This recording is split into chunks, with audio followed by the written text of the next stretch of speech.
सरदार शहर में 5 दिसंबर को उपचुनाव होने हैं। ऐसे में जाट समाज है वो लामबंद होना शुरू हो गया। आज जाट समाज की 4 घंटे तक मैराथन बैठक चली। इस दौरान हमारे साथ जाट समाज के अध्यक्ष DC सारण साहब है। सर, मैराथन बैठक चली, इस मंथन से जाट समाज के लिए क्या निकल कर आया?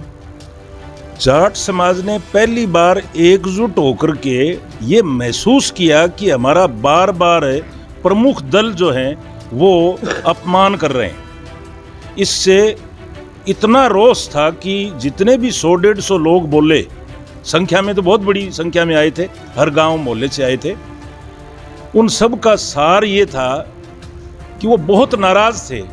इस बात से नाराज थे कि प्रमुख दल हमारे से बात ही नहीं करना चाहते। लोकतंत्र में इतनी बड़ी मतदाता संख्या वाले किसी समुदाय को आप इस तरह से एकदम से अनदेखी कैसे कर सकते हो? ये सारा मंथन चलता रहा। इसमें 2 खास बात रही।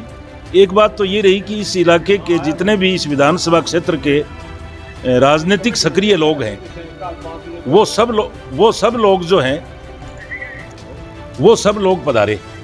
ये अपने आप में कोई कम बात नहीं है कि सभी राजनीतिक दलों के लोग सक्रिय लोग हैं जो अब अलग अलग खेमों में अपने अपने दलों के लिए काम करना है।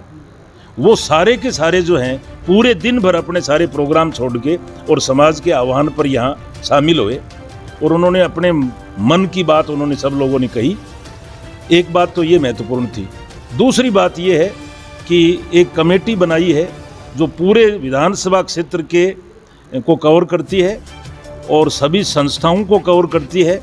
ये कमेटी जो है ये लगातार यहीं भवन में बैठ के और कोई निर्णय पर पहुंचेगी और वो निर्णय कल 5 बजे के आसपास समाज को, राजनीतिक दलों को प्रेषित करना है और आप मीडिया बंधुओं को हम बता देंगे।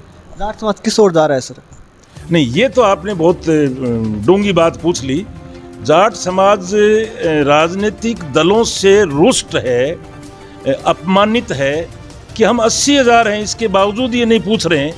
इतनी कहा जा सकता है। बाकी किस ओर जा रहा है वो तो पूरे समाज का जो आज का जिसने बोला उसका हमने जो रिकॉर्ड रखा वो, हाँ, उससे हम एक प्रत्येक व्यक्ति की बात को हम बहुत निष्पक्षता, पारदर्शिता से उस बात को समझने की कोशिश करेंगे। उनका मनोविज्ञान, मनोभाव उनका समझने की कोशिश करेंगे और वो कमेटी 11 आदमियों की कमेटी है, वो फैसला लेगी। उससे पहले किस ओर जा रहा है ये नहीं कह सकते। जैसा कि आप कह रहे हैं दोनों ही पार्टियों से जाट समाज वो नाराज है, तो इसलिए मान सकते हैं कि निर्दलीय भी जाट समाज अपना प्रत्याशी उतार सकता है?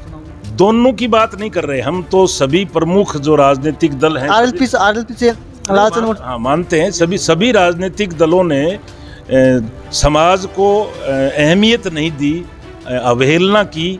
इस बात का रोष है और फैसला क्या आएगा वो तो 11 आदमियों की जो कमेटी है वो निर्णायक मंडल ही देगा। उससे पहले कोई हम ऐसा कल्पना नहीं कर सकते। और नैतिक बात भी नहीं है कि मैं मेंबर होने के नाते, उस कमेटी का मेंबर, चेयरमैन या जो भी कहो आप, संयोजक होने के नाते मैं उस कमेटी का फैसला पहले नहीं बता सकता। वो तो पूरा मंथन करके निकलेगा। जैसा कि RLP ने अभी तक अपना उम्मीदवार घोषित नहीं किया। यदि लालचंद मुंड के नाम की चर्चा सबसे तेज है। यदि लालचंद मुंड यहाँ पे उम्मीदवार होते हैं तो क्या जाट समाज लालचंद मुंड के नाम पर सहमत होगा? आज की बैठक न तो किसी व्यक्ति के लिए थी, न तो किसी दल के लिए थी, केवल रोष प्रकट करने के लिए थी। और सब सियाने लोग जो हैं समाज के बैठ के और कोई मंथन करें कि ऐसी स्थिति में हमें क्या करना चाहिए, डेमोक्रेटिक एक्शन हमें क्या लेने चाहिए।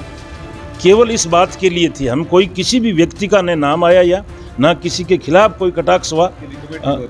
केवल ये था कि अपनी अपनी बात कहो और सुझाव पर ज़्यादा कहो, भी मार्गदर्शन करो, सुझाव दो, आप बताओ अब ऐसी स्थिति में हम क्या कर सकते हैं। उस पर मंथन हुआ और उसके बाद में कमेटी का गठन हो गया और कमेटी जो है वो कल 5 बजे फैसला दे देगी। आप सिर्फ जाट समाज के बड़े नेता, आपका विद्वान है, राजस्थान भर में आपने बड़े बड़े व्याख्यान दिए, तो मैं आपसे ये सवाल जानना चाहता हूँ कि जाट समाज के पास ऑप्शन क्या है? ऑप्शन की बात करें तो ऑप्शन क्या है? क्योंकि भाजपा और कांग्रेस दोनों ने अपने उम्मीदवार तय कर दिए हैं, तो ऑप्शन क्या है जाट समाज के पास? मैं केवल डेमोक्रेटिक और पॉलिटिकल बात करूंगा। मेरी व्यक्तिगत जीवन जो भी रहा है वो एक अलग बात है। मैं एकेडमिक फील्ड का आदमी हूं और जो आपने संकेत किया कि आप जाट समाज के बारे में ये बात बताएं, तो मैं आपको बता दूं कि जाट समाज ने अभी तक ऐसा कुछ भी मतलब ऐसा कुछ भी नहीं वो है। सब लोगों ने कहा है, वो बातों का मंथन करके कल 5 बजे ही पता लगेगा। ऑप्शन जाट समाज के पास दो ही बचते ऑप्शन हैं, है। एक निर्दलीय ऑप्शन है, एक आरएलपी ऑप्शन है। समाज के पास ऑप्शन ही ऑप्शन है। हम अच्छे से जानते हैं, अभी तक न तो किसी पार्टी का सिंबल मिला है, सिंबल रातों रात बदले भी जा सकते हैं।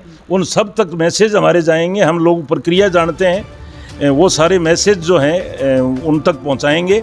और आप जानते हैं मीडिया की वजह से आप हर माइन्यूट से माइन्यूट बात को जानते हैं कि आखिरी दिन जो पर्चा उठाने का दिन है, कैंडिडेट तो तब तक होगा, आखिरी दिन तक तो होगा, पर्चे भरवाए जा सकते हैं। भाजपा में कई नाम चल रहे थे, शिवचंद जी सौ का चल रहा था, पूर्व प्रधान सत्यनारायण जी सारणी का चल रहा था, सत्यनारायण झांझड़िया जी का चल रहा था, जो आपके काफ़ी करीबी मित्र हैं। क्या उनके साथ गलत हुआ जैसा हुआ? ऐसा राजनीतिक पार्टियों में किस दल में किसका नाम चल रहा था, ऑफ द रिकॉर्ड निश्चित रूप से सभी जानते हैं, मैं भी जानता होऊंगा। जहाँ तक मैं समाज का मुखिया हूँ, इस नाते मेरा कोई एकदम व्यक्तिगत किसी से नहीं हो सकता। जो जज होता है वो किसी के वकील वाली भाषा नहीं बोल सकता। जो जिसने भी बीजेपी में, कांग्रेस में और जिसने भी कोई प्रयास कर रहा था, पार्टी सर्वे करा के, हाँ, उसमें कोई हम नज़र में है हमारे, लेकिन हमारा उनके प्रति कोई ये नहीं था कि भी ये हो और वो नहीं हो। हनुमान जी बेनीवाल साहब का ही फ़ोन आया, बता रहे जब मीटिंग चल रही थी शिवचंद जी के पास, तो वो बोल रहे थे आरएलपी से चुनाव लड़ सकते हैं, शिवचंद जी के पास ऑप्शन हो सकता है ये आपके पास बेहतरीन? आपको बहुत अंदर तक की जानकारियां हैं। और वो ये जो मीटिंग होनी थी, इस मीटिंग की हमारे 90% लोगों को मालूम नहीं था, लेकिन तीसरी आंख को कल शाम ही आपने प्रसारण कर दिया था। इस बात का दाद देते हैं, इसका मतलब आप बड़ी माइक्रो एनालिसिस है आपका। लेकिन हम उस महीन उसमें नहीं जाएंगे कि किसको मिल रहा था, किसको क्यों नहीं मिला। हम तो, हमारी मुख्य शिकायत ये है कि जो प्रमुख राजनीतिक दल हैं उन्होंने समाज के साथ अच्छा नहीं किया, और हम इस बात का सबक सिखाएंगे। तो ये थे डीसी सारण साहब, जो जाट समाज के अध्यक्ष हैं। इन्होंने नपीतुली भाषा में बहुत गहरी बात बोल दी, और जिन्हें संदेश देना चाहिए था वो हमारे चैनल के माध्यम से उन तक संदेश चला गया होगा। दिव्य न्यूज़ के लिए सरदार शहर से गजेंद्र सिंह। ठीक, कोई बात नहीं।